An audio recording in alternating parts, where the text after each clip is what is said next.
Welcome to another episode of the Brown Couch Bros, your go-to Detroit sports podcast. That's right. I'm your boy Jess, a.k.a. A-Game. We're here to bring the latest and the greatest from the D, the 313. And it's your boy, The Loaf, ready to dive right into the heart of Detroit sports with two of my guys, the Honcho and the A-Game.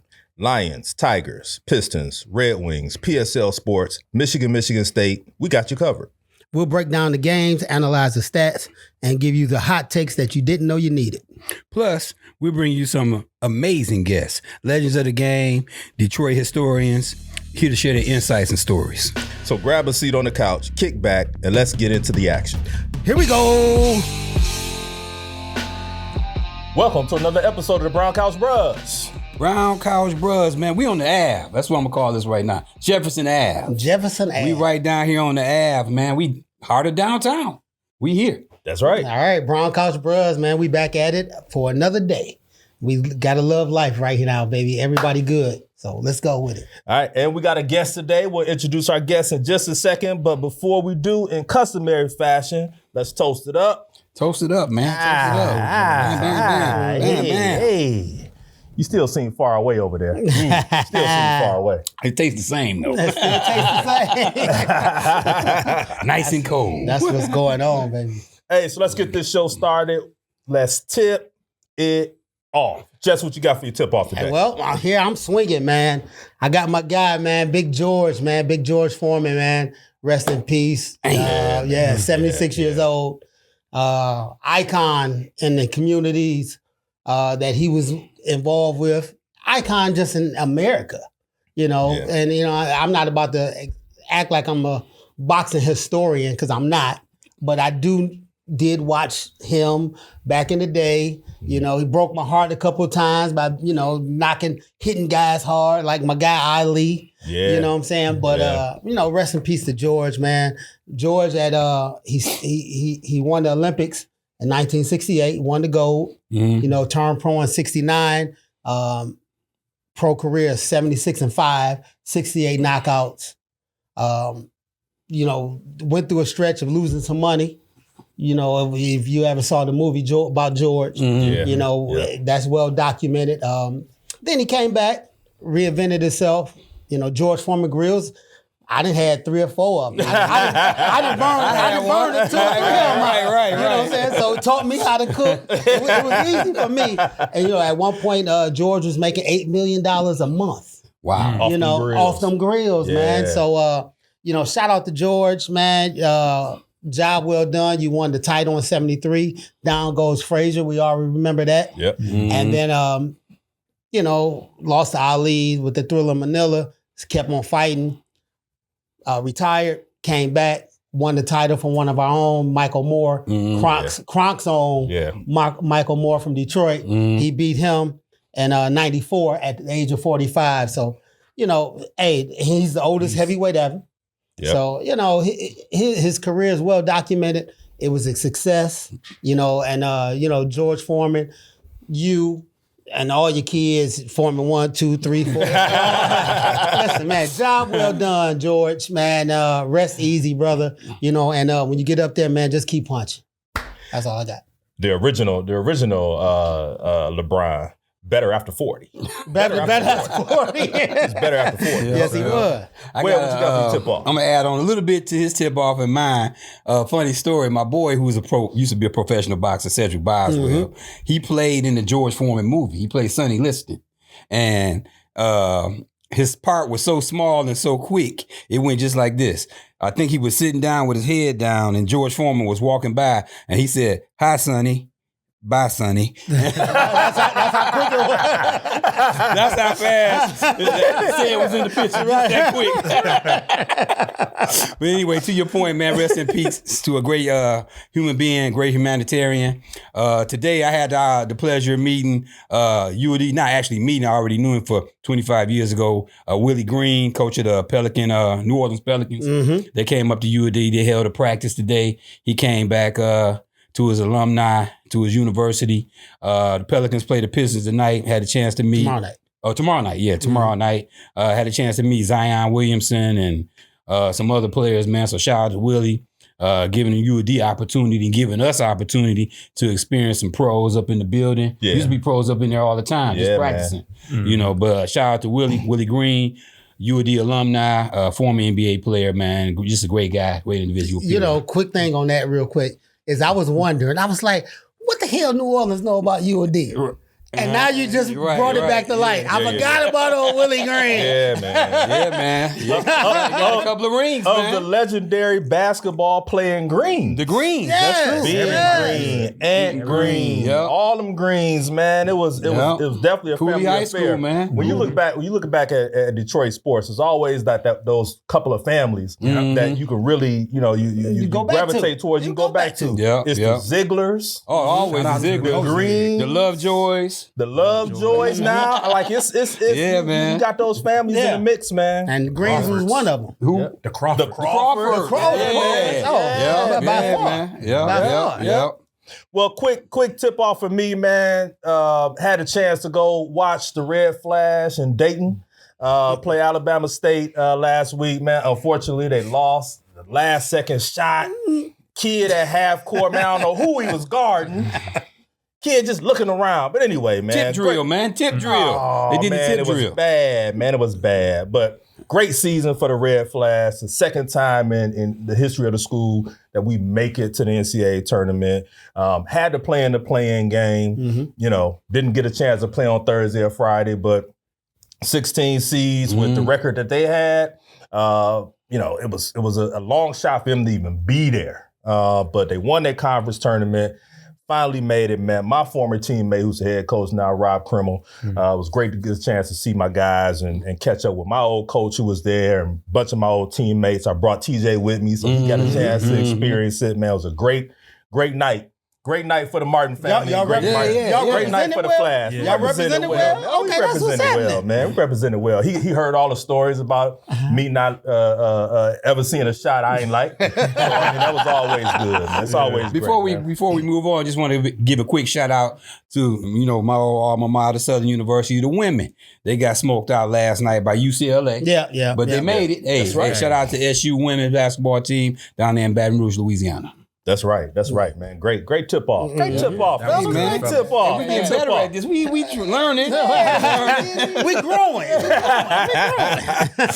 Well, today we got a great guest with us, man. Today, so happy to have Justin Armstrong with us today, former high school standout at Oak Park Academy. Yep. Now the head one of the coaches at with the girls program at Cody. Yep.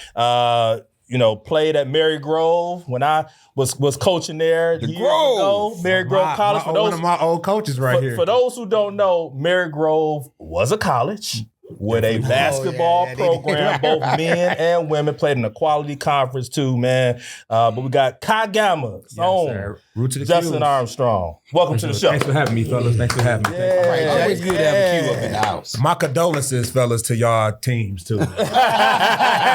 That St. Francis, that hit me for you. I was watching the game like, no, man, it was tough. Yeah, that was a tough one, man. But thanks for having me. Yeah, one of the things, man, just for the kids who are playing in this game, for a lot of kids, particularly at schools like St. Francis, this is your last college game. That's a fact. At Southern. This is the last time you're gonna lace them up and go out there and play for your university, man. So it's a tough, you're happy that you made it, but it's also tough because this is the last time you're gonna play and compete with your brothers and with your sisters, man. So it was tough. And it's tough for a lot of these teams that are going through that right now. Playing in the NCAA tournament. As well as that they're late to the spring break party. Because they already where they going to be. Right. Like, man, I got to win the spring break. That's right. Yep. But Justin, we talked a little bit about, your time at Mary Grove, man. Tell our listeners, tell the folks, man, what your experience was like playing basketball at Mary Grove. Man, so first off, shout out to all my former Mustangs out there. It was great. It was great experience. Got a chance to experience a lot. Went to some national tournaments. We lost in the national tournament, but nevertheless, you still went and got to experience. We did a lot of losing. I will say that we did a lot of losing. But what I will say is the program from when I came in to when it closed in 2017, it grew tremendously. A ton of athletes come. We even started getting some transfers from a couple of Division I's as well. So it was growing. I'm sad that it closed, but as far as the experience, man, it's the experience of a lifetime. For everybody who's a former athlete in college, like, you know about that college experience. And I will say this, Mary Grove College was, one, it was predominantly African American. So you kind of had that experience, you know, Greeks. We had Greeks there, so had that experience as well. So it was awesome, man. I have no complaints. If I could do it all over again, I would. Man, on campus dorms. Yeah.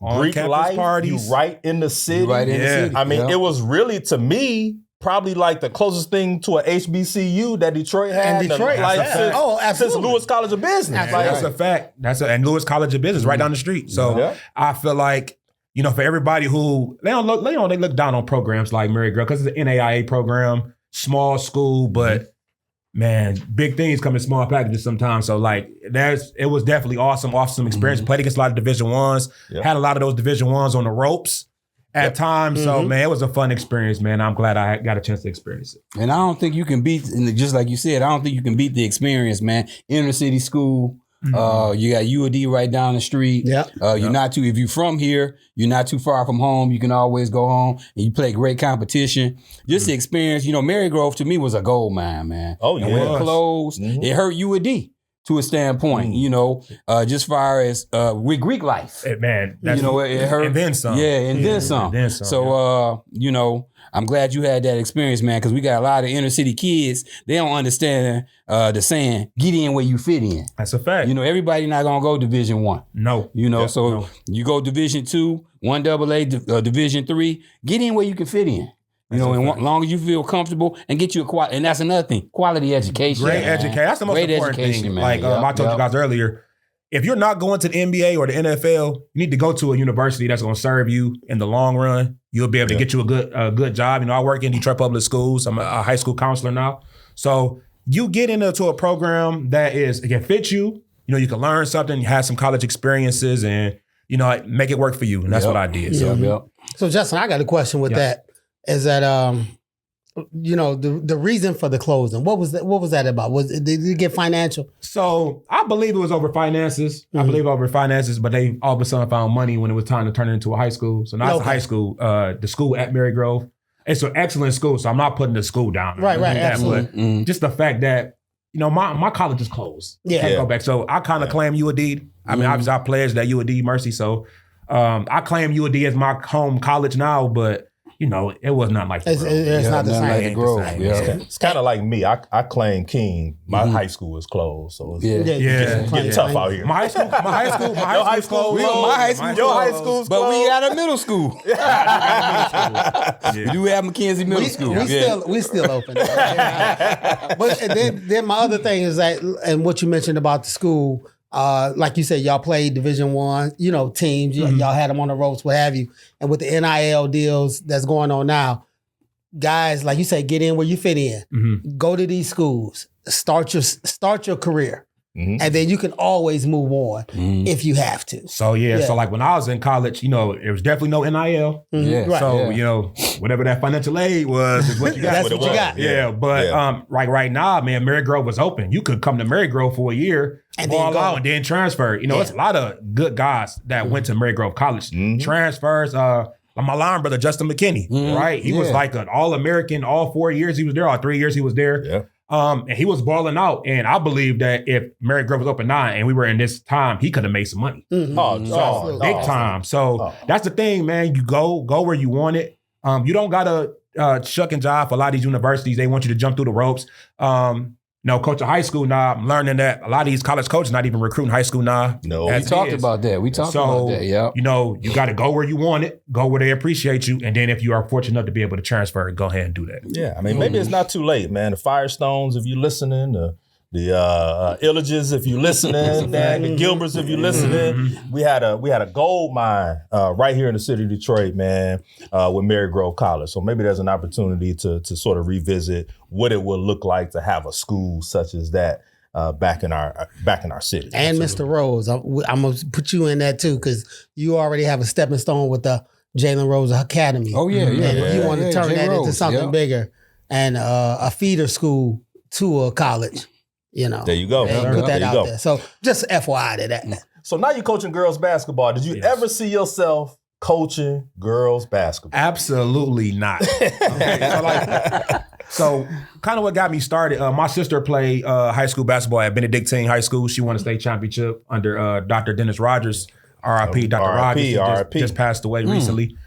So wait, your sister was on that team with she was with Crystal Young, Joy Claiborne. They were great. Man, that was so going to those games, and I'm seeing them play when I was younger, and mind you, all of them were good. Everybody good. So seeing that, and then coming out of college, and you're looking to see if you're gonna stay in sports or not. And then one of my mentors, Antonio Baker, over there at Cody's the athletic coordinator over there now. Oh, Bake. He just told me to come and, hey, can you teach some of the girls some moves or come look at them? That's how I start. That's how I start. You didn't know that. That's what get you in. That's what get you in, bro. But you didn't know it. I did. So I got in there, and I'm working with the girls, and I'm like, dang, I kind of like it. He was like, and he ended up saying at the end, like, man, you liked it, didn't you? I'm like, yeah. So he was like, man, just stick around and just see if it's something you want to do. So I came aboard in 2018, 19, 20, and been at it ever since. And changed coaches. So now the head coach over there is Orlando Watkins. Coach Orlando Watkins. His dad is one of the pioneers of AAU basketball in the city. Rocky Watkins. Watson. So just being a part of that kind of culture and learning. I'm big on a person and learning. It's been awesome, man. It's been awesome. Great. So quick story about Rock. So Rocky Watkins and Orlando Crockett both started Team Michigan when I was coming up. And the first guys that they had on that team were Derek Coleman, Steve Smith, bunch of other guys, in the city playing on those teams. I mean, they end up being NBA legends, right? We had one AAU team in the city of Detroit. Yeah. One.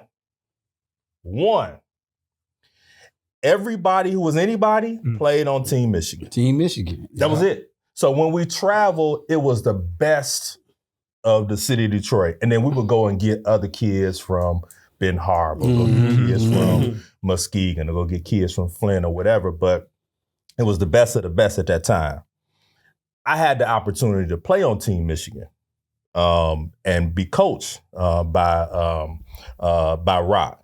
And I wouldn't have ended up at St. Francis if Rock didn't see something in me. Wow. So sometimes it's just he in little bitty Benedictine. He came and saw us play, liked me, invited me out to a practice, came, balled, played, and did well. And he was like, yeah, I like this kid. I want it.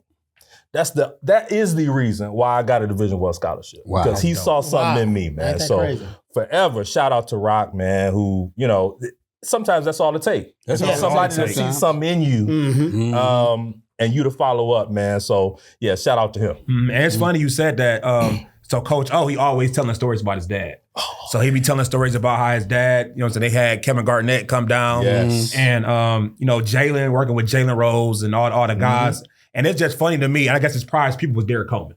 So it was just like, he just saying the who's who. And then when he was, when Rocky died, we went to the funeral, and you seeing all these guys, like, God, these dudes is huge. And they older guys, and this is like, wow, his dad had a truly, truly impact. And I'm honored to be working with Coach O right now. Oh, for sure. Yeah. For sure. So, I coached at King with the girls program years ago with Coach Winfield. Rest in peace, Coach Winfield. We had a chance to win won a state championship, won city championships under him. It was back in a time where, not a whole lot of eyes on girls basketball, particularly not as much as it is right now. Back then you had the Murray Wrights, the Cass, the Renaissance, and King, and pretty much that was it. Persian every now and then would have a really good team. Mufford every now and then would have a pretty good team. But, for a very long time, King, year in and year out, King dominated girls basketball in the city. We were sending girls to D1. Dominated. From the first girl to number 12, the 12th girl, last girl on the list, was getting scholarships and were going to school. What is the state of girls basketball now in the PSL? So I would say it's definitely a work in progress, saying it nicely. I think our problem is a lot of it is the charter schools. A lot of it is a lot of the inner city talent. It's with the boys side too. A lot of the talent that are in inner city that will go to, the Murray Wrights and the McKenzie's and things like that. They're transitioning outside of city limits. So that's tough. And then when you have a program like DEPSA, who is always pretty good, and they're not a PSL team, but they get a lot of the PSL girls who will be in the PSL. It's a little rough. And I think at coaching side, the PSL is top heavy.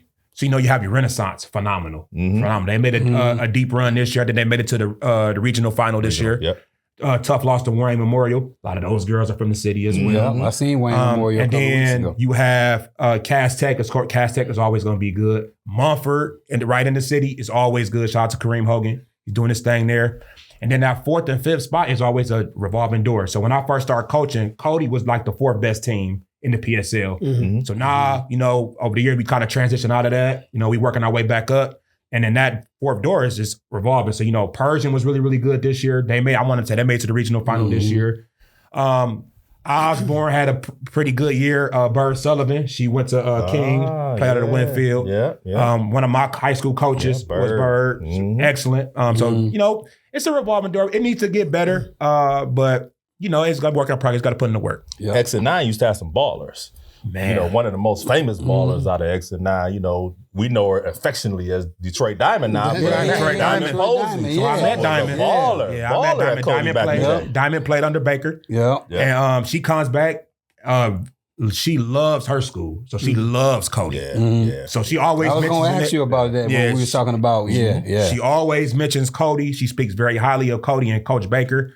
And she's dope, man. I got a chance to meet her a few times, and she's really, really cool. We're trying to get her where you at, right? If I can do something, I'll help. So look, for our audience who don't know, Exit 9 is Joy Road, right off Southfield. If you don't know, now you know. Right by the Murder Mac. Right by the Murder McDonald.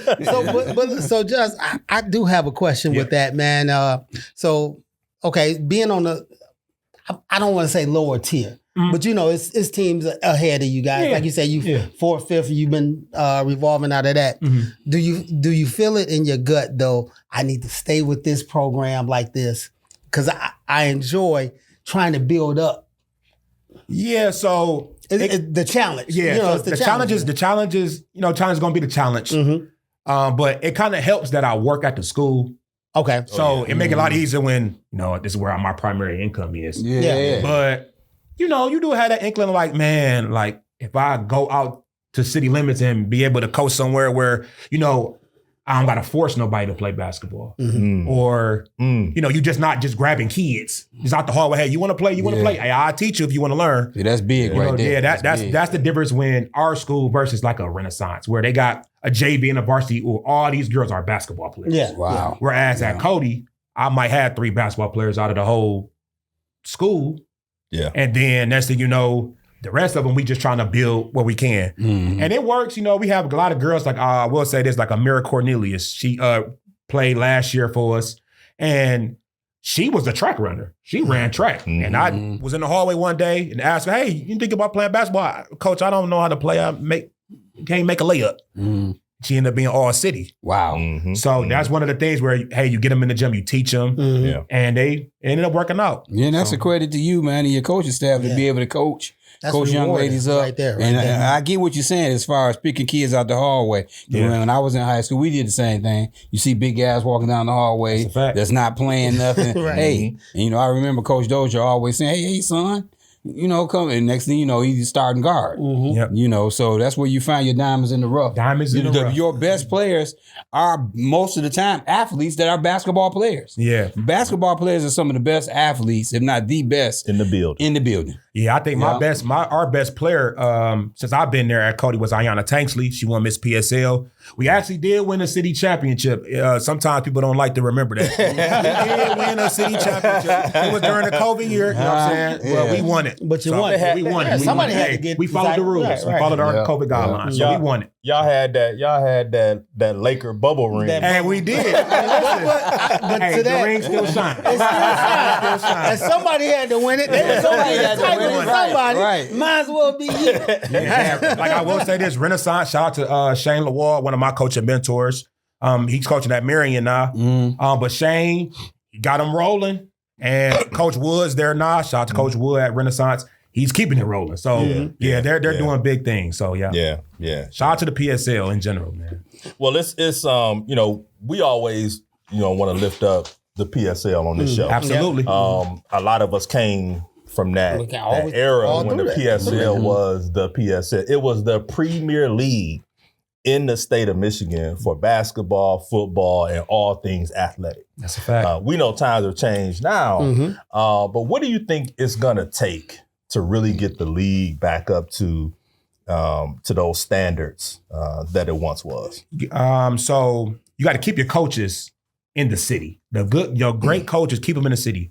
That's for you, Dr. Vitti. Yes. That's for you in the athletic department. Keep your coaches in the city. So like, you got to pay them. Gotta pay them. That's the first thing. Cut the check. Coach Whitell at Warren Lincoln, right? Just 2-time state champion. Yep. He was in the PSL. Yep. Derek Clark coaches at Summit, right? One of the best young coaches in the state, period. Yep. Young guy. He coached in the city. He coached, I want to say he coached on the King staff. So he was there. You got to keep your good coaches in the city. Gotcha. But when the pay, I can't argue with no man about money. So you got that's the first thing. Keep your coaches in the city. You keep the coaches in the city. Then the talent is just, the talent's going to stay because where else you going to go? Yeah. That's right. So kids follow coaches. Kids follow coaches. Kids follow coaches. That's what it is now. Kids follow coaches. Yep. Well, Jay, we won't get into this, what I'm about to ask. We won't take a deep dive into what I'm about to tell you. That's fair. But you doing the girls basketball. I also see girls volleyball on the rise. And we're not about to talk girls volleyball, but I see it on the rise. Is that an avenue for our PSL ladies? Definitely. I say anything that keep them active. Any sport that keeps them active. So young ladies, get out there and run cross country, run track. Don't be afraid to get out there and run. Like basketball is 100% running. You got to run. Yeah. Get in shape. Make sure you're in shape. But just ball out, man. Just play as much as you can. Even when you're playing baseball, other sports, there's things that you can take from every sport. Exactly. So, so just take those tools and come play. Yeah. That is. Well, we want to get into some Pistons talk with you. I know you're an avid hoop fan. Yes, sir. Aficionado. Yes, sir. You got a lot to say? Absolutely. How much time we got left? Yeah, Pistons balling. So look, it's no secret to what the Pistons are doing now. I mean, right now, still right at that 6th spot. If the season ended today, first round matchup against the Knicks, how do you see that going? And what does success look like for the Pistons this year? We know they're a couple of years ahead of schedule. I think we can all agree to that. And a player away. Yeah. But is success just making it to the playoffs this year? Or are we saying success for this team is making it out the first round? So at the beginning of the season, I just wanted us to make the play-in. I thought making the play-in from where we were at from last year. 14 wins. Which is 7 through 10. Yes. So we making the play-in, I thought was like phenomenal, right? Things change rapidly. I think us just staying in that 6th seed, not having to play in the play-in, I think that's a win in itself. If we play the Knicks, I want that win bad. I want that series bad. I think we can win that series. I know we can win it. I know we can win it. Especially if we can steal one early on the road. It's something about playing in the Garden. Well, Michael Jordan said it best. That's where you make your money. That's where you become a star. That's where you become a superstar. Yeah. That's where you become a superstar. I'm concerned about a Knicks first round matchup. Here's why. We saw what happened with Cade against Denver about 2 or 3 weeks ago. The Nuggets' game plan was to get the ball out of Cade's hand. They did a phenomenal job of that and beat the brakes off the Pistons. Now we're going against Tibbs with time to prepare, back-to-back games, long athletic defenders in New York. They're going to do the same thing. They're going to get the ball out of Cade's hand and make other players beat them. I don't know that we got a roster that can do that. So I'm not saying it's going to be easy. But I do think having Cade Cunningham, especially if Brunson is injured, because he's still out. Yeah, he's still out. If he's injured, I do think, outside of Karl Towns, I think we had like the best player on the floor. So I think in them playoff series, we having the best player on the floor. A team that shoots the three well. We shoot the three well, play defense. As long as we don't turn the ball over. And it's the same thing like with U of M. We cannot turn the ball over. And Cade, he's turnover prone. I like much about love Cade Cuddy. He's a turnover prone guy. But I just feel like Cade, man, we could steal one, and it's going to be hard playing in Detroit. It's going to be hard. It's going to be extremely hard winning in Detroit. It's going to be LCA going to be rocking. It's going to be rocking, man. Meat Coats, Icy Shane. I don't know, man. That's June. I don't know that. They may bring them. They may bring them out. Especially in June. Yeah, you going to have meat vest. Oh, man. Fur vest. But look, I wouldn't be mad at a Indiana-Detroit series neither, man. I think that would be great for basketball. I think we have a better chance. I like the Knicks. No, it's a worse matchup. But as far as the feistiness of baskall, the entertainment value. I don't have a dog in this fight. So that's why I'm saying I want to see the fight. You know what I'm saying? It might be a fight. It's going to be a fight. You want to see the literal fight. I want to see the literal fight. You know the fight. You know what the fight would be if we played Indiana. It'd be Tim Hardaway Sr. and Tyrese Halliburton. Yes. You can't. Yeah, that's pay-per-view right there. Now, that's the fight. That's pay-per-view. Old Tim Hardaway with them bad knees, going at it with Halliburton. Anybody but Milwaukee. I don't think we haven't beaten Milwaukee in years. I don't like that matchup. Yeah, so anybody but Milwaukee, I think we got a chance. Yeah. But I just think we played so well against the Knicks already. I think once we 2-1 against them this year. I feel like if we get the Knicks, we can get them. I think we might have after that. Yeah, right. Yeah. But you already won. I think we can get the Knicks in 6. I think we can do it in 6. Knicks in 6? Yeah. Knicks in 6. Woo. No, Pistons in 6. Pistons in 5. Shout out to Shay. Yeah. So speaking of Cade Cunningham, true or false? Cade Cunningham is the most significant draft pick in Pistons basketball history since Isaiah Thomas. Well, I would. Don't all speak at once. Okay. Yeah. Don't all speak I at would say maybe Grant Hill. I was gonna say Grant also. Yeah. But we didn't. Well, no. I'm going to say Grant Hill, and here's why.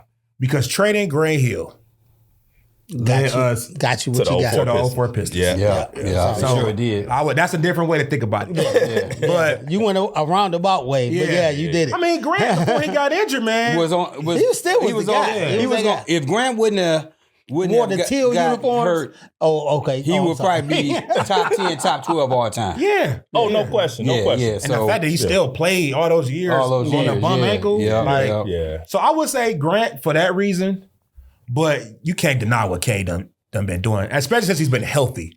That's always been a knack on Cade Cunningham. The boy couldn't stay healthy. And then you want to have a superstar because other guys want to play with superstars. That's a fact. So now that we do have a superstar in Cade Cunningham, I think, and we talked about it on the episode before, is just a destination for guys to come here and play. And I think with a guy like Cade Cunningham, it is. You get a guy. You get one or two guys. Yeah. And we got money available. Let's not forget about that. We got money. Yeah, we got money. There's plenty of money. Yeah. So you're a LeBron fan. Number one. I probably after the kids and Savannah and yeah. So you more like Shay than you let on. Except for the tight suits, the croc bag, the Merce. Yeah, the Merce and the tight jogging pair of buffs. Yeah. Well, I mean, we've talked about this on the show before, and with the recent, back and forth about Bronny in social media, on every podcast, every talk show, even in Stephen A's face, all this conversation about Bronny. What are your thoughts in terms of, is this fair or unfair criticism of Bronny James? Let's not forget he's a 55th pick in the draft, played a half a season of college basketball, almost died last year. Is this fair or unfair criticism that he's getting? It's definitely unfair. It's just extraordinary to me how people judge Bronny like he's the number one pick. And probably nobody knows who's the number one pick this past year. I just read something earlier today, like old boy Ricochet from Atlanta. It was the number 28 pick in the draft this year. I'm not gonna know the guy's name. AJ, I think it's like AJ Johnson or something. Don't quote me on that. And his average is less than Bronny's. And Bronny was the 55th pick, which is it's insane. And you judging the kid off of what his dad said. I mean, what father? I mean, I know both of y'all sons, and I know you guys speak highly of y'all sons. Like, what dad is gonna put down their kid? Nobody. No, you might not go as far as to say your kid is the best better than everybody in the NBA. Yeah, half of the people in the league. But at the same time, as a father, and I'm not a dad, but I'm an uncle, so I would treat my nephews and my nieces like my kids. It's your job as a father figure, a real male role model, whatever, to pour into your kids. And I think that's what LeBron was doing. And who is Stephen A. Smith to say that anything about coming to you as a father? I think for a man who grew up without his dad in his life, who grew up going from place to place, a lot of his coaches was his uncles and his father's figures. For him to be there and come out of that to where he is now, I think how he parents his kids is okay. His kids have never been in jail. It's not like his kids doing crack, cocaine, or nothing like that. Yeah. So I feel like, of course, we're just experienced this for the first time. He's the first. Right? It's the first father-son duo in the NBA. Probably the last. Yeah. So he's learning on the fly. It ain't like it's a manual about how to parent your kid in the NBA when you're his teammate. So I just believe that, just lay off him a little bit, let the kid grow. As the 55th pick, he just had 17 points the last game they played. He looked good. He looked real good. He's improving. So that's all you can ask from a man, and just hope that he can grow into being an NBA player. In soon, maybe 2-3 years. Well, here's my thought. I think the criticism is fair for the simple fact, Bronny's a pro. Bronny's a grown man. He's got to get critiqued just like everybody else gets critiqued. Now, the spotlight is on him because of his father, some of the things his father has said in the past, like you said, with the conversation with Stephen A. and all of that stuff. But as a pro, I think he should get judged just like everybody else. If he having a bad night, you having a bad night. I think somebody came up with a critique of this guy. What's the guy who won the dunk contest? Mac McClung. He didn't win the dunk contest 3 years in a row. He didn't lead the G League in scoring. And he don't get the fame and the glory or the conversation that you hear about Bronny because of who's Bronny's dad. But as a pro and as a grown man in the NBA playing a man's game, he has to get critiqued like everybody else. See, I don't think the criticism was bad. I think the part where Stephen A. Smith was trying to come into him, like trying to tell him how to parent his kid. Well, that's sort of where I draw the line a little bit. Yeah. Is I didn't take Stephen A.'s comments as critiquing LeBron's parenting. Me neither. Okay. I took it as LeBron not understanding his place in this situation. You sold this guy, your kid, as better than all these guys. Half the guys. Saying that if you want me to play on your team, you would draft my son. He did say that. The way you sold it wasn't necessarily like a father. It was like a agent. Or like he's the second coming or whatever. I think the criticism of his game is fair. I think, to your point, Bronny is a grown man, and he's going to have to deal with being an NBA and being LeBron's son throughout this as long as he's got. How long Steph Curry been Dale Curry's son? Yeah, but Dale Curry wasn't LeBron. Dale Curry wasn't the second. But what I'm saying is, he wasn't the second best player of all time. But this is what I'm saying. This is what I'm saying. We'll come back to that. This is what I'm saying. This is what I'm saying. If Steph Curry was a bum, if he wasn't a great pro, or just if he was a below average pro, if these ball boys was below average pros and their fathers played in the league, it would be some criticism. It would be. And that's all I'm saying. And it has been. So, although those guys have superseded their fathers' playing career as pros, they don't get the backlash because they're great. They're great. Steph Curry he should be in the conversation. But we haven't allowed Bronny to grow like Steph. Steph started off. We haven't, or the family haven't. I'm going to say the fans, the media. Because when Steph first came into the NBA, if y'all don't remember, he wasn't Steph, not ankle problems. Terrible. Talk about Grant Hill have ankle problems. Hey, Steph, ankles was made of confetti. Yep. So we allow Steph to grow, right? They're not allowing Bronny to grow. I think everything he do, it's a problem. But they're not letting Bronny to grow when you say because of what his father said prior to him coming into the league. He sold us. His father sold. He did. So if LeBron, him being a parent, should have been like, look, hey, Brian, just like we Qs. Everybody carried our own brick. We did. Yeah. We Same thing LeBron should have said to Bronny. Hey, son, you got to carry your own brick. Yeah, that's a fact. But I'm not going to bump for you. You're right. a pro. That's right. I'm not bumping for you. And I don't think Bron was trying to bump for him. Oh, he definitely bumped for him. He bumped. Because he bumpity bump. When Bron was talking when Bron was talking to Richard Jefferson in that little conversation they had on the side, he stated that it was more so about his critique of him trying to be a father. Yeah, but Stephen A. But the issue is that LeBron inserted himself in his son's career. And he shouldn't have. And he shouldn't. I definitely agree with that. I don't think he shouldn't have. I do think that at a certain point, you got to let your kids grow up. One thing that Leonard Cry shared with me years ago, man, TJ was little, 4 or 5 years old. And he shared it with me. I know what you about to say. And, we was talking, he was dribbling or doing something, and I'm critiquing him and saying, nah, put your head up, do this, do that. He said, listen, man. Cry told me, he said, listen, man, you didn't have nobody over your shoulder when you was 5, 6, all the way till you was 12 or 13 years old, telling you how to do something. You had an opportunity to make your own mistakes. Let him make his own mistakes. He'll figure it out. He'll explore it. Yeah. Wait till he come to you. Man, that was the best piece of advice Cry ever gave me, man. Yeah. Shout out to Brother Cry. Anybody, because that's it. That's exactly what we saying. It's like, give Bronny an opportunity, bump his head, make mistakes. I know the stakes are higher for him because of the empire that he comes from. That's a fact. That's a fact. But he's in enough of a bubble, and he's a good enough kid to where we ain't gonna see Marcus Jordan on train tracks type issues with Bronny. Right. Although Bronny did had a weed incident happen in the bubble. And I was praying for Brother Bronny won the finals.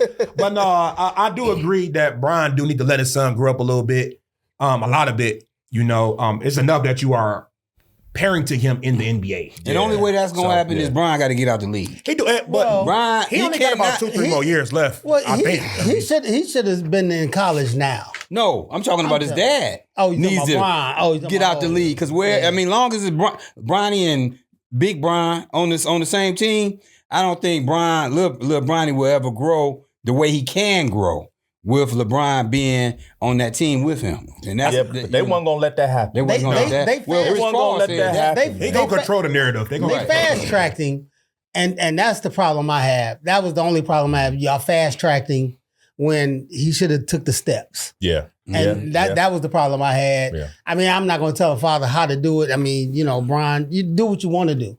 But the problem I thought was you fast tracked it. Yeah. You pushed him to the league. Mm-hmm. He was averaging 4 at USC. Another year would have did you good. March Madness, some pressure, some names on you, and then you start developing your own name. Mm-hmm. So that's the only problem I had with the crazy part is, though, if Bronny played in college right now, I don't think he's as good as he is.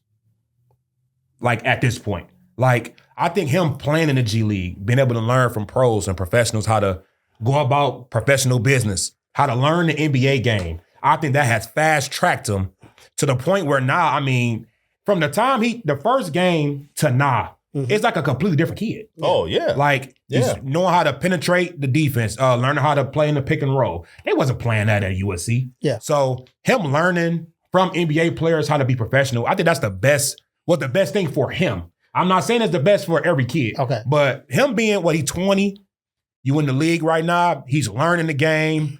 I think that'll help him in the long run to be able to sustain himself. So I'm gonna line him up with Jace Richardson right now locally. Right. Mm-hmm. So how does that work? You know, because Jace did the same thing. Jace then played against NBA guys. He been trained by Jason Richardson, and then you talking about Bronny. You know what I'm saying? Yeah, Jace didn't have a heart attack on the court. Yeah. So I feel like in Jace's case, and shout out to Michigan State, boy, they put a whooping on the boys yesterday. I feel like everybody's, you know, how you walk your path, everybody's path is different. So I think Jace, for what Jace was and what's happening for him right now, because he's going to be a lottery pick if he comes out this year. Crazy. Yeah, it is Which amazing. is crazy because Yeah. I didn't think he was going to be that. And that's the testament when a lot of these guys be talking about Izzo and how his system don't work. It sure worked for Jace Richardson. So that's something to keep in mind. But I just feel like for Jace, that college thing worked. But just for Bronny, I just think for what happened, and I don't know why he picked USC either. Well, But his dad was there. Dad's there close together. Yeah, so that's why he nothing. did it. Because you see, Bryce is going to Arizona. Yes, exactly. And listen, Bryce, to me, will probably be a better pro. I think so. Because of, for one, he's 6'7". Yeah. Like you always say, that danger zone. Bronny, to me, I want to push back on what you said a little bit. I think another year at USC would have helped him. As far as development as a basketball player, as an individual, the college life. And away from everything else. The distraction. Just away from everything else. If he came back this year to USC, he probably would have averaged 10, 12 points a game, which is good. Yeah. That's solid. That's solid numbers for a college guy. I just think that another year of college. Yep. And I still don't think he wouldn't have lost anything as far as being a pro. I actually think this probably would have made him, quote unquote, fast tracked him, because he definitely would have came out after this year. Yeah, It would have made. I think it would have made him a higher pick. Yeah. Oh, definitely. And you'd have had more film and paperwork to justify him being a higher pick. But also to your point, I think playing against pros is just simply going to make you better. Practicing and playing against pros is going to make you better. But I think the real difference for Bronny right now is that since his heart situation, this is the most consistently he's been able to participate in basketball since that situation. And that's the difference. And so he's just really starting to round back into comfort with being on the floor and actually playing and trying and doing stuff and not being worried about his heart.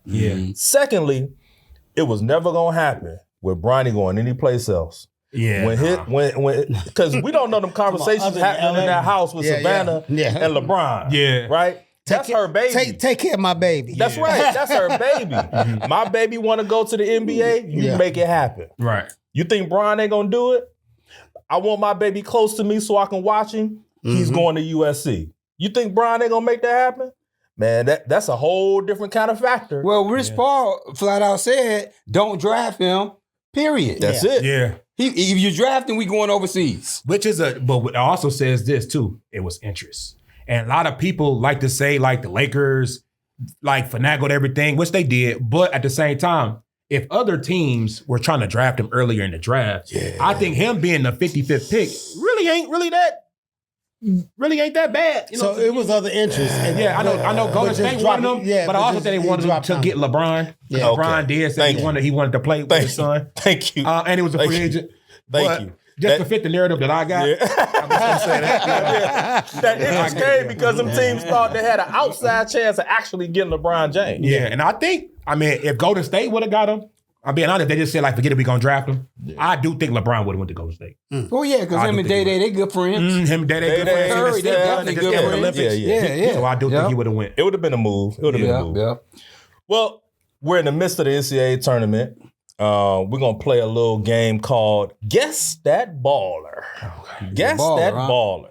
So I have a list of the top 10 NCAA men's basketball performances since 1985. Okay. These are guys who had great runs, great games in the NCAA tournament and went deep into it. The top 10. Starting with Villanova's win against Georgetown, 85. In that era. And going up. Era, and going up. Okay. In that era, going up. You old. Yeah. Because I remember that. I want to bet. I was born in 91. You was in 10th grade, wasn't you? I want to bet. Man, anyway, go ahead. So, I'll talk to you about that. So I'm going to give the stats and some other clues of the actual player. Okay. You all got to guess who that player is. All right. Sound good to you? It sounds okay. Just for the audience, they have not seen this list. We haven't seen the list. They don't know these names. Well, yeah. Okay. So we're going to see if you can guess that baller. All right. All right, so I'm going to go from 10 to 1. So number 10. This freshman phenom versus Kansas in 2012 not mine. national championship game.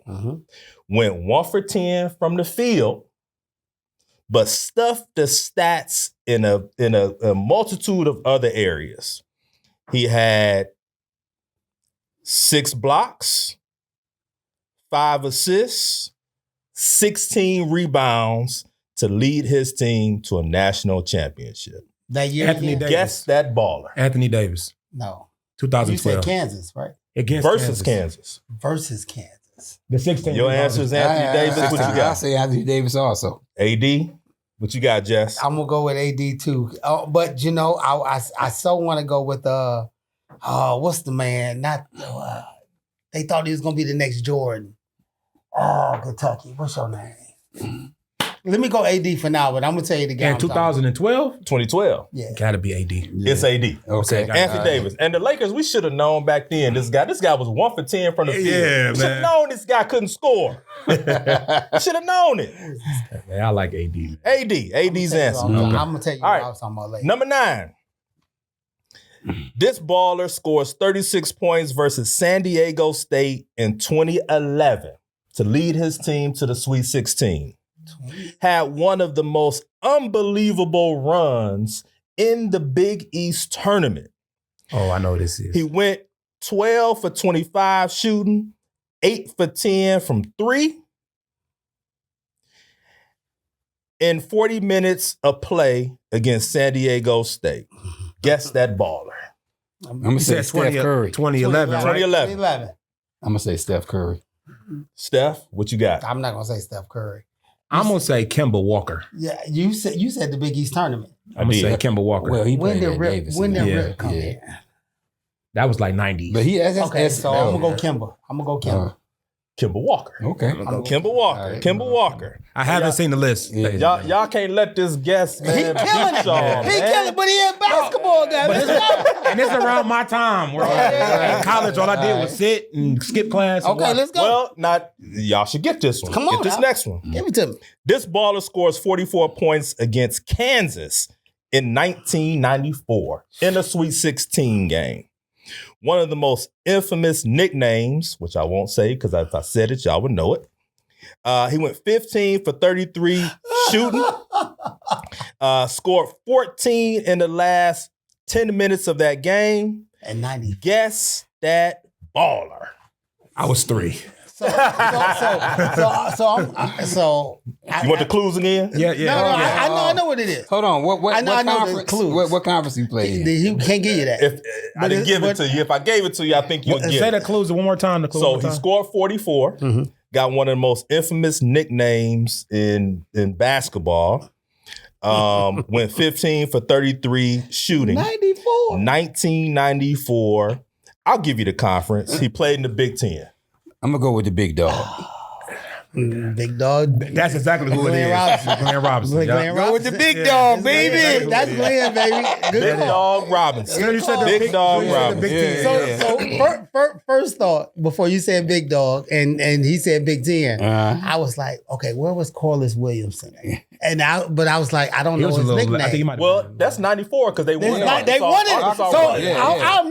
I'm immediately going to the winner. Right. And then I'm working my way back. Yeah. Well, don't do that. Okay. All right, number 7. Okay. Triple-double. This baller went trippy-dub against Kentucky in the 2003 Elite 8 game. He dazzled college basketball with a remarkable Elite 8 performance, totaling 29 points, 11 rebounds, 11 assists, triple-double, almost beating the Kentucky Wildcats to take his team to the Final Four, but came up short. In 2003. In 2003. Again. Guess that. Again, I start with the winners, and I try to work my way back. But the winner in 2003 didn't have this. So it's somebody in the midst of the tournament. I have no idea who this is. I think I might have a clue, but I do not know. I'm gonna go with your gut. Go with my gut. 2003. Yeah. Melo. Melo didn't lose. Good guess. But he didn't lose though. Good guess. Okay, I guess Melo. But Melo didn't lose. He didn't lose that. He won it. He won it all. Yeah. He said he that's lost. what I said. That's what I thought it was at first. Right. That's what I said. I started with Melo and was bringing it back. Y'all want another clue? One more clue. He was on a banana boat. D-Wade. D-Wade. D-Wade. D-Wade. If not for that game, if not for that run, he don't get Wade is like not a top 5 pick. Yeah. People didn't know who Dwayne Wade was. No, they didn't. Yeah, I didn't know who he his was. name in the NCAA tournament. Yeah, I was in 6th grade then. All right, here we go. 1999 National Championship game. Okay. This baller drops 27 versus Duke. Despite Trajan Langdon, now the Pistons GM, dropping 25, this baller went double-double in the national championship game, moving his team to victory over Duke, 1999. Guess that baller. I'm 99 against Duke. I'm going 99 Duke. Yep. They won a national championship. They won the title. Is that a Florida team? Jakeem Noah? No, that's 07. I think 06. Okay, so let me come back a little bit. Come on back. 99. Y'all want another clue? So yeah, give us another clue. He's got Detroit ties. Oh, you talking about Rip? Who you got? Rip. Because they won it in 99. UConn did. That's UConn. That's the UConn team. I knew it was in Florida. Rip Hamilton. That was good. That was good. All right. Yes, sir. Yes, sir. Your boy Rip. Carmelo who? Carmelo who? Rip Hamilton. All right. Number 5. 31 points, 11 rebounds versus Seton Hall in the 89 national championship game. Had one of the most unbelievable runs throughout that tournament. I already know who that is. I already know who that is. Yeah. Led the conference in 3-point shooting percentage. You're just a bad man flat out. Just a bad boy. 3-point shooting shots made. 1989, before you were born. But you should know this. You know who it is. Guess that baller. Yeah. The original It only shooter. take you a minute to cook the some rifleman, rice. baby. He wasn't a rifleman, but he should have been the rifleman. Glenn Rice. Beast. It only take you a minute to cook some rice. And he cooked it real quick. He cooked it real quick. Yeah. Knee pad. He had the super knee pad. The elbow pad. Yeah. He shot Rice the was blood shooting out that of boy. it. He shot the blood. And a former Laker. And a former Laker. Glenn Rice. Glenn Rice. All right. This baller, 30 points, 7 rebounds versus Arkansas in the 1995 national championship game. It's going to be tough to give clues on this one. Here's a clue for you. This is all I'm going to say. He's the reason why these guys got NIL today. What? Oh, I know. I know who it is.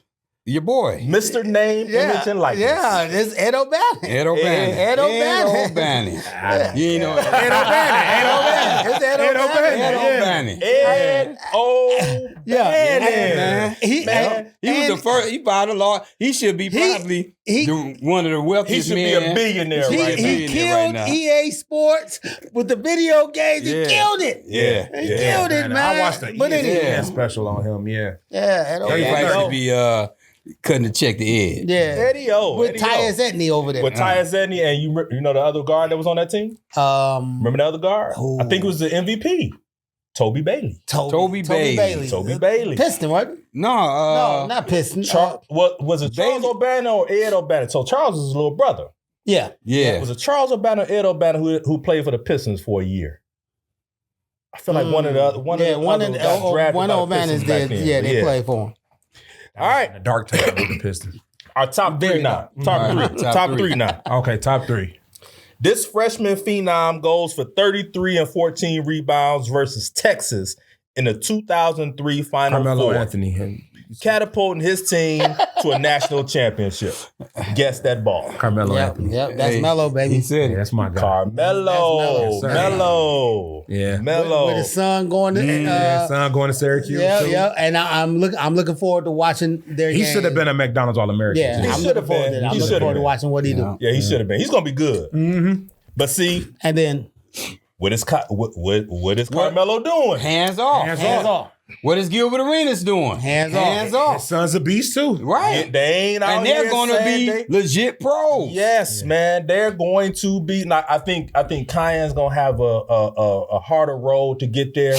I think once he really, just gets comfortable at that point guard position, I think he's gonna be fine. But man, Elijah. What Right about now Carlos today. Boozer? His boys. Twins. The twins. I think they tough. the shorter one is gonna have a hard time.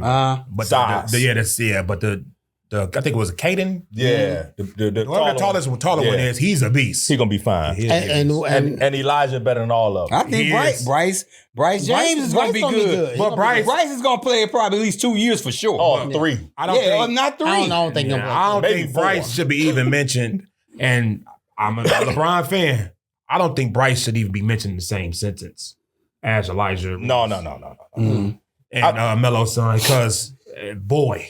The boys are good. Nah, they're different type of ball player. Gilbert Arenas' son is But Gilbert good. Arenas' son, he's going to be He's a top. good. He'll be a top 10 pick. No, he can play in the NBA today. Yeah, he's So good. he can be on a roster today. He's good. so the answer to that was Melo. It was Melo. Yeah, it was yeah. Melo. Okay, It was and Melo. We so- should be keeping score. And so We with should that, be with keeping hold score. on, with that We got being about said, 4 or 5. with that being said, Okay. shout out to Lala. We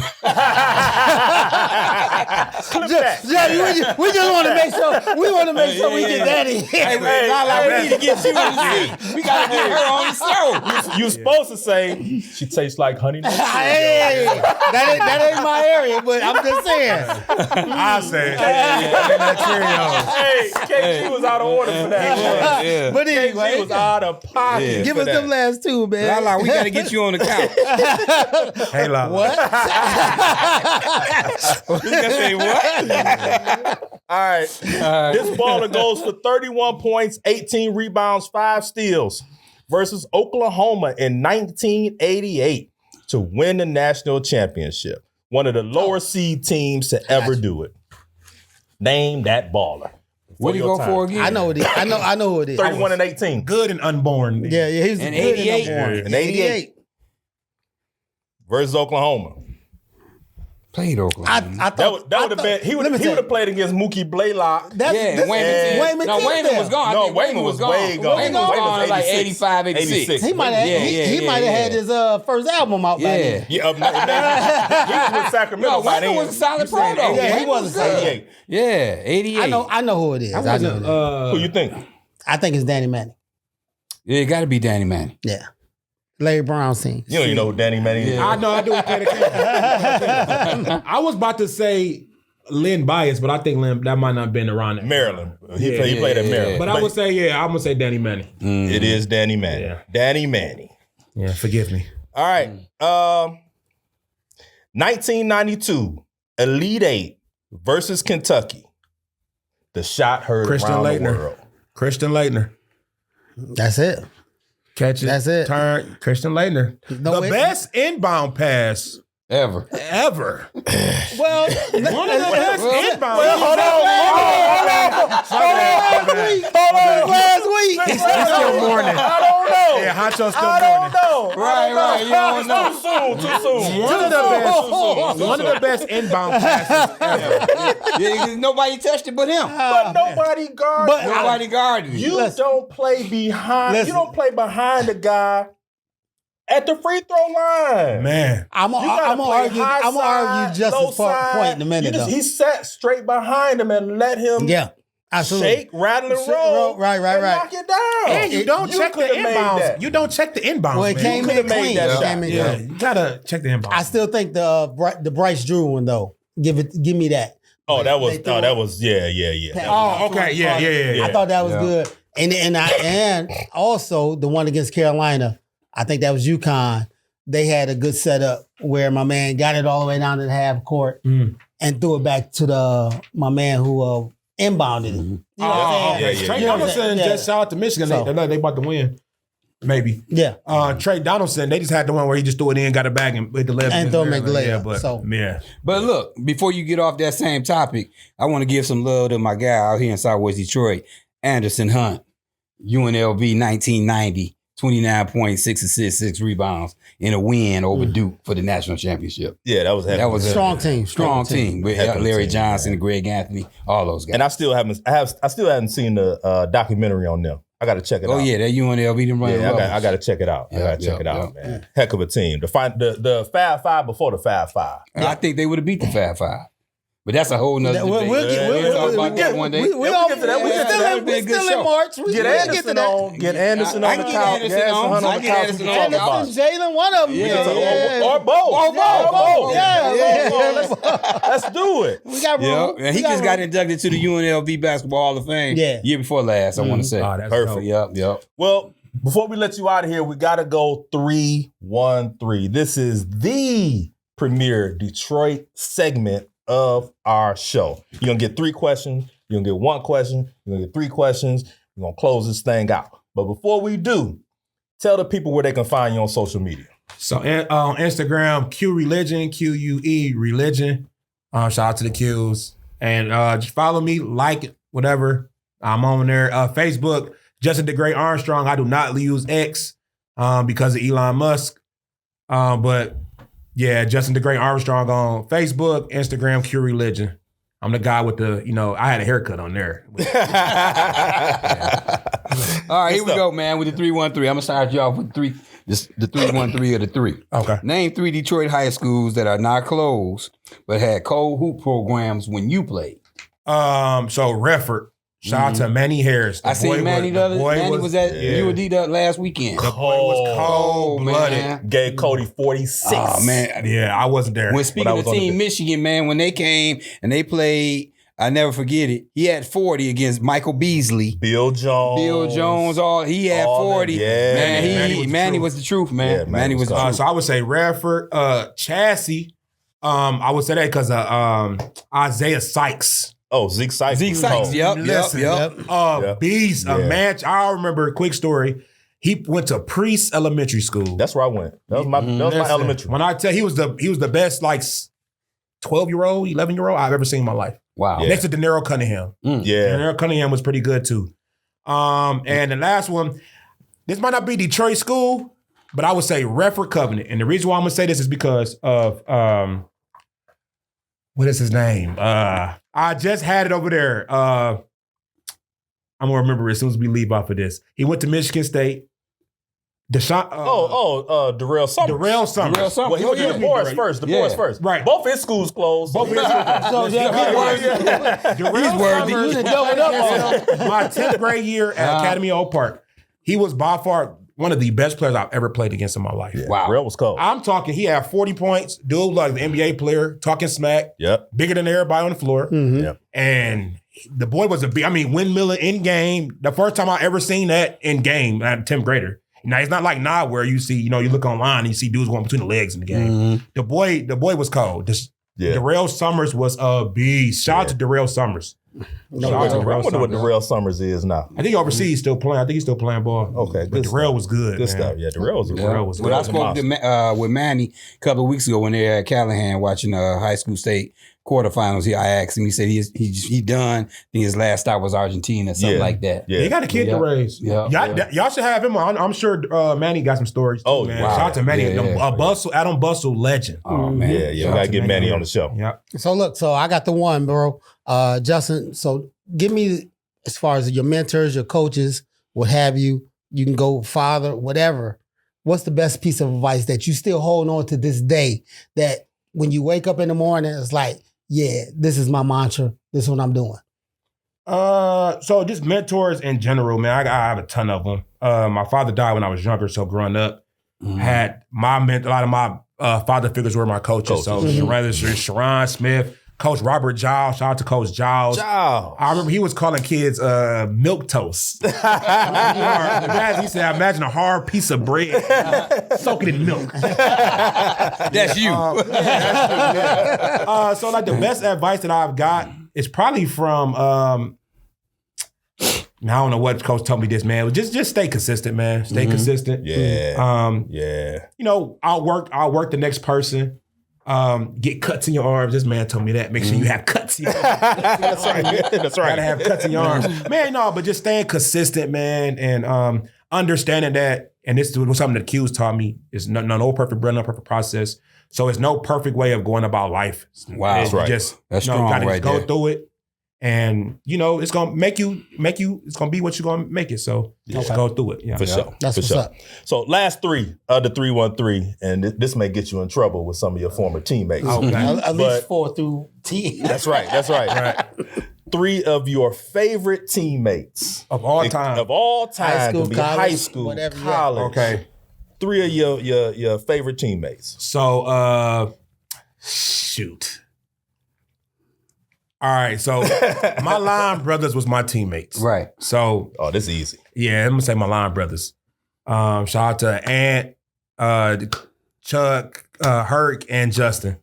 But if I take them out, take out my LBs, I would say my favorite teammates was one of my boys from high school, Randall Jones. That's my guy since we was in 3rd grade. I went to every single school with him. He just ain't playing college. Wow. I went to Bagley Elementary together. We went to Hadley Magnet Middle School. Shout out to the Raiders. And then we went to Academy Oak Park, and then we both went to Marygrove College. Nice. So that'd be one. Cameron Colburn, I was actually in his wedding. Oh, Cam. Yeah, shout out to Cam. Bay City legend, Cameron Colburn. That was my guy. And then my third favorite teammate of all time, I'll probably be my older brother, my brothers. So Jawan Armstrong and Jeremy Armstrong, both of them played ball. Cool. Growing up. And of course, they're my brothers, my blood brothers, so my favorite guys. So shout out to them boys. Well, you did 4. Yeah, I mean, Any significance to that? Hey, that Armstrong. And it's 3 of them. And it's 3. Yeah, you know. Yeah, there we go. Well, good stuff. This has been another episode of the Brown Counts Yeah, Bros. excellent show, man. Great show, man. Great show. Great Thanks show. for having me. Shout out to the Brown Counts Brothers. Root to the Q's. Yeah. Like, share. Please subscribe, guys. Hit that Subscribe. little bell, man. Hit the little bell. Hit the bell. Keep us coming back. We on the move. We got us some coming big back. and we got better some things stuff coming for y'all, Hey, man. we got something special for y'all on the next show. Y'all showing Lala. up. Y'all showing up. The sponsors Lala, showing up. hit the DM. The DMs. And on that, we are out of here. OWT. We off the air. We out. That was a dope show. Good show, man. Good show.